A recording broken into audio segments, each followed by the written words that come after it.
तो हमारी किशोरी जी की पहचान स्वभाव से होती है। उनके स्वभाव, कितना सुंदर स्वभाव है। सहज स्वभाव पढ़ो, ध्रुवदास जी गाते हैं। नवल किशोरी जू को सहज स्वभाव पढ़ो। सहज, ये पद याद होना चाहिए आपको। इस पद से किशोरी जी की पहचान होगी। सहज स्वभाव, सहज मतलब डाउन टू अर्थ।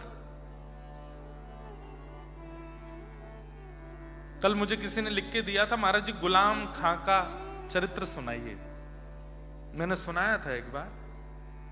कैसा स्वभाव है किशोरी जी का। एक गुलाम खान नाम के व्यक्ति बरसाने में जन्मे थे। वो मुसलमान,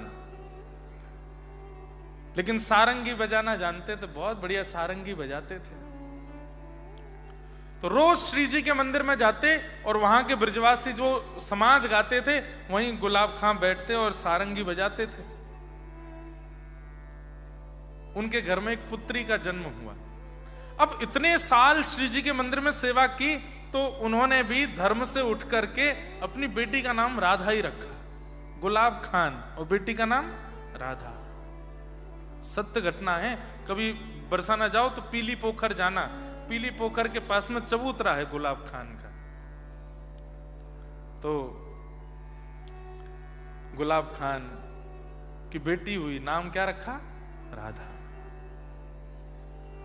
बेटी जब धीरे धीरे बड़ी हो गई तो उसको लेके जाते, और वहीं समाज में जब वो सारंगी बजाते, सब गाते, तो बेटी भुजा उठा के वहां नृत्य करती थी, रोज नाचती थी। जब मैं कीर्तन गाता हूं तो यहाँ कई सारे बालक नृत्य करते हैं, पर एक भैया हैं वो अपनी छोटी सी लाली को ऐसे लेके नचाते हैं। उनकी लाली जितनी देर कीर्तन चलता है ऐसे ही हाथ करके खड़ी रहती है। बहुत अच्छा लगता है। देखो हो रही, हाँ ये देखो इसको जब जब उठाते हैं, इसको पता है कि मुझे ताली बजानी है, हाथ ऐसे करना है। देखो पेसिफायर पी रही हैं, कथा सुन रही हैं। लालियां जिनके यहां होती है ना, बहुत सौभाग्यशाली। तो गुलाब खान के लाली हुई और नाम रखा राधा। तो छोटी सी लाली को लेके जाते थे मंदिर में, श्री जी के मंदिर में सारंगी बजाते, वो नाचती, और उसको देख करके सब गुसाई जन हमारे बरसाने के सब कहते, अरे गुलाब तू रोज लाए कल लाली, देख ऐसी ठुमक ठुमक करके नृत्य करे पूरे मंदिर में, कैसी बढ़िया लगे। धीरे धीरे बड़ी हुई। अच्छा, एक घटना हुई थी कि जब इनके लाली हुई तो बालिका को जन्म देते ही इनकी पत्नी पधार गई थी। तो घर में कोई नहीं था, केवल एक बेटी और गुलाब खान।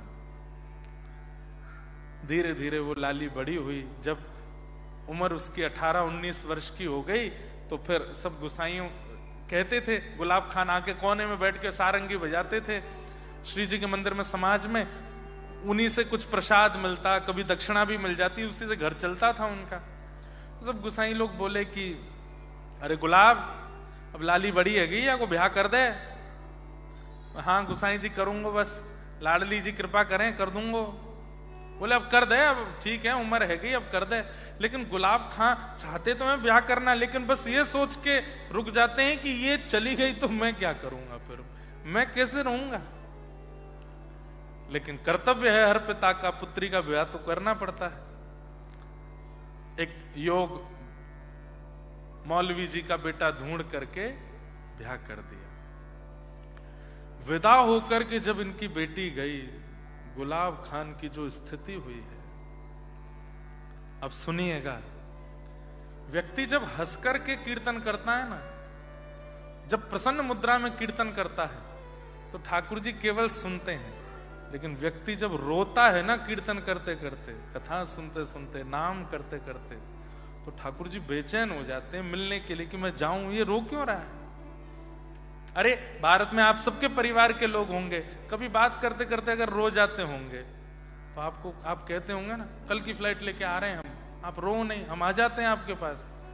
ऐसे ही जब व्यक्ति कथा सुनता है, कीर्तन करता है या नाम जप करता है और रो जाता है ना, तो ठाकुर जी भी यही कहते हैं, कहाँ है गरुड़ जी मेरे, आओ जल्दी लेके चलो इसके पास। रो रहा है, इतना क्यों भावुक हो रहा है? तो गुलाब खान आज तक तो राधा राधा बोलते थे बेटी के नाम से, थे वो नमाजी, अपना नमाज आदि सब करते थे, लेकिन बेटी का नाम राधा है तो कभी राधा जल ले आओ, राधा भोजन ले आओ, राधा चलो चल रहे हैं मंदिर चलेंगे, ऐसे ऐसे बोलते थे। लेकिन अब तो राधा चली गई, अब रोते हैं उसकी याद में। राधा मेरी प्यारी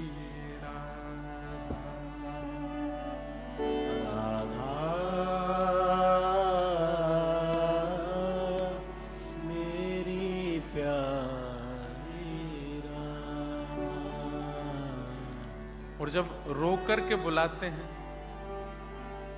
कभी बैठे बैठे रोते हैं, कभी खड़े खड़े गिर जाते हैं अपनी पुत्री की याद में, और राधा राधा कहकर के जब करुण क्रंदन करते हैं, तब ऊपर बैठी हुई किशोरी जी व्याकुल हो जाती है और ललिता जी का हाथ कस के पकड़ लेती हैं। हे ललिता, ये कौन इतनी विरह में रो रहा है मेरा नाम गा के? ललिता जी कहती हैं, आपके निज मंदिर में नित्य सारंगी की सेवा करवे जो आवे गुलाब, वाकी बेटी को ब्याह है, वाको नाम राधा है, वो विदा है गई, तो वाकू याद करके रो रहा। किशोरी जी बोली, क्या ये विरह उसकी बेटी को पता चल रहा है? उसके पिता इतने विरह में रो रहे हैं, वाकी बेटी को पता चल रही है? बोले नहीं, उसको कैसे पता चलेगी? किशोरी जी बोली, मुझे सहन नहीं है रोए। ललिता, मैं जाऊं या के पास? नहीं श्यामा जी, आप क्यों जाएंगे? ना मुझे सहन नहीं है रो, मैं जा रही हूं। और गुलाब की बेटी का रूप धारण करके किशोरी जी आ गई और आकर के जैसे ही द्वार पर खड़ी हुई, अपनी पुत्री को देख करके दौड़ करके गुलाब ने हृदय से लगा लिया। अरे वो तो साक्षात स्वामिनी जी आई हैं, किशोरी जी आई हैं। अरे राधा, तू मुझको छोड़ के मत जावे, चल तू यहीं आ जा। मेरी मती मर गई, तेरो ब्याह कर दियो। मैंने यूं तो सोची ना कि मैं तेरे बगैर कैसे रहूंगो। वैसे लाली, तू भी मेरे बगैर तो रह ना पा रही ना? हाँ पिताजी, मैं भी नहीं रह पा रही। अब तू एक काम कर, यहीं रह जा, तू मेरे पास ही रह जा। मैं तेरे ससुराल में जाके कह दूंगा कि मोह ना करनो ब्याह, मेरी लाली तो मेरे पास रहेगी। तब किशोरी जी समझा रही हैं, पिताजी ऐसे अच्छा ना लगे, पूरे समाज में बात फैल जाएगी, कितनी गलत भावना है जाएगी। वैसे ही सब आपकी प्रजाति जाति के लोग आपसे नाराज रहे क्योंकि आप मंदिर में जाके सेवा करें। अब ये काम भी करोगे तो सब और नाराज रुष्ट रह जाएंगे, दुश्मनी बढ़ेगी। आप ऐसे मत करो लाली, मैं तो तेरे बगैर रह ना पाऊं, वाह को कहां निधान करूं, काऊ देना प्राण चले जाएंगे मेरे। तो श्री किशोरी जी बोली, पिताजी मैं आपको वचन देके जा रही हूं, जब थोड़ी थोड़ी याद आवे तब तो मैं एक सहेली हूं, लेकिन जब बहुत जोर की याद आवे ना तो भुजा उठा करके मेरा नाम बोलियो, राधा राधा राधा, मैं तुरंत आ जाऊंगी आपके पास। और ऐसा कहकर के किशोरी जी वहां से चली गई। अब गुलाब खान को जब थोड़ी बहुत याद आती तब तो सह लेते, लेकिन जब बहुत तीव्र याद आती, कभी अर्धरात्रि में आती, कभी दोपहर में आ जाती, तो बुलाते भुजा उठा करके, अरे लाली राधा, मुझको बहुत जोर से याद आ रही है, तू जल्दी आ जा। किशोरी जी मंदिर से दौड़ करके आती उनके पास, बुला रहे। इसलिए ध्रुवदास जी कह रहे हैं, सहज स्वभाव। इतना सहज कौन होता है, इतना सरल कौन होता है? सहज स्वभाव पर नवल किशोरी जो को, सहज स्वभाव पर नवल किशोरी जो को, मृदुता दयालुता कृपालुता की राशि है, मृदुता दयालुता कृपालुता की राशि एक दिन ललिता विशाखा जी बोली, हे श्यामा जी ये रोज बुलावे आपको, आप रोज चली जामे यहाँ के पास। किशोरी जी बोली, मोह को तो सुख मिले जावे में, मोह को कष्ट ना होवे। हे श्यामा जी हमको तो पीड़ा हुए, आप बीच में चली जामे और यहाँ रास की भूमिका रहवे, कभी निकुंज में बैठे हैं, कभी कुंज में श्री श्याम सुंदर आए हो में, और तभी ये गुलाब बुलावे आप दौड़ के चली जामे। अब यहाँ को निधान करो, ऐसे रोज रोज नहीं जाओगी। तब किशोरी जी बोली, ठीक है। आज जब गुलाब ने बुलाया तो किशोरी जी गई और जाकर के बोली, पिताजी बहुत दिन है गए, आपने सारंगी ना बजाई न एक बजा।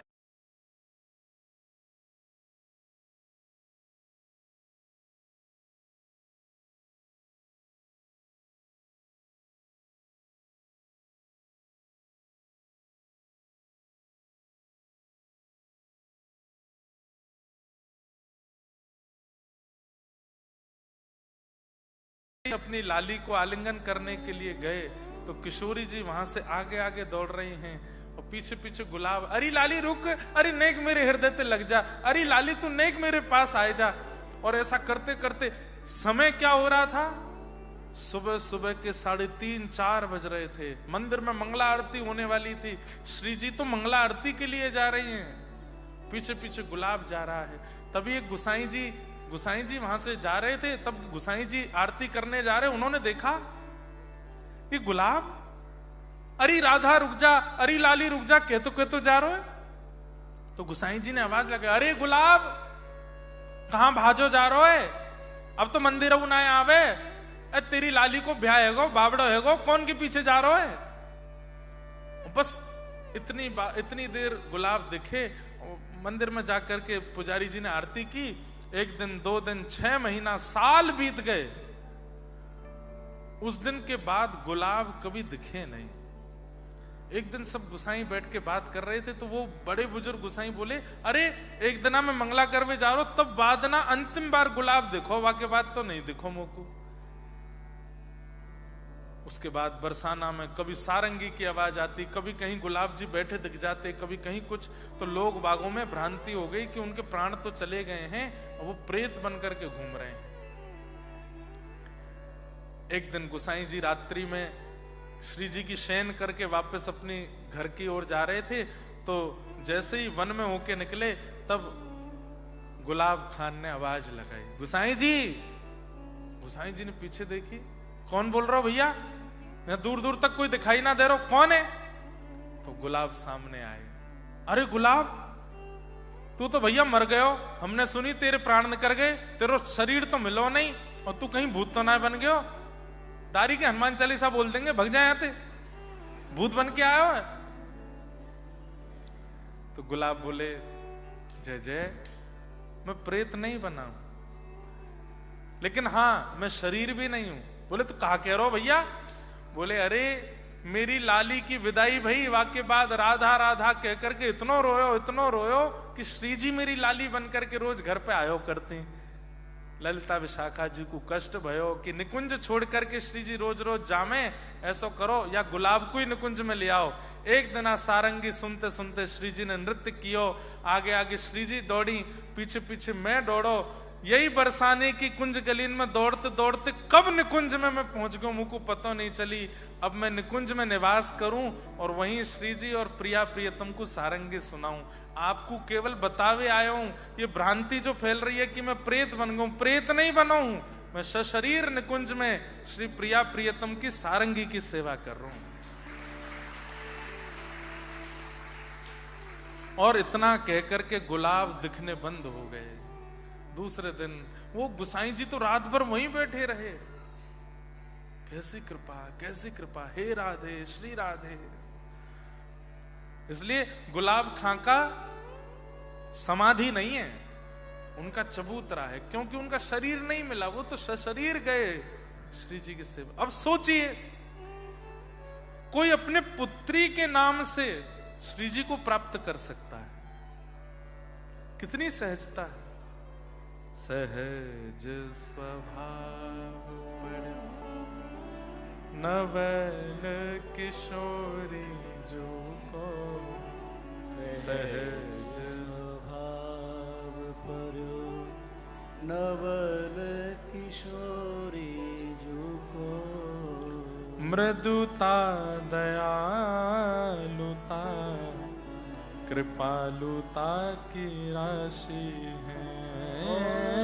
मृदुता दयालुता कृपालुता की राशि है।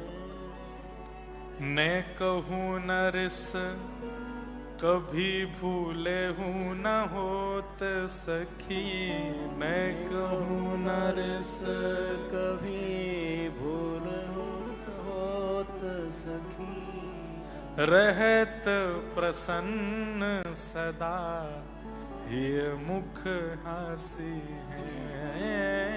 रहत प्रसन्न सदा ये मुख हासी। अरे ललिता विशाखा सखियां तो कहती हैं कि हमारी श्री जी जब निकुंज में जाए में ना, तो ऐसो स्वभाव है हमारी प्रिया जी को कि चरणन के आगे आवे वारी चेंटा चेंटी भी मानव को आते देख भाग जाएं कि हम कहीं दब नहीं जाएं, लेकिन जब श्री जी चले ना तो चेंटा चेंटी लाइन लगाए के खड़े रह जाएं कि अरे श्री जी आ रही हैं, इनके चरण पड़ जाएंगे। क्यों? क्योंकि इतने कोमल चरण है कि चरण धर भी देंगी तो ना मरेंगे हम। ऐसी हैं हमारी प्रिया जी। ऐसी सुकुमारी प्यारी लाल जी की प्राण प्यारी, ऐसी सुकुमारी प्यारी लाल जू की प्राण प्यारी। धन्य धन्य धन्य ते ही जिनके उपासी हैं, धन्य धन्य धन्य ते ही जिनके उपासी है। हित ध्रुव और सुख जहां लग देखियत, हित ध्रुव और सुख।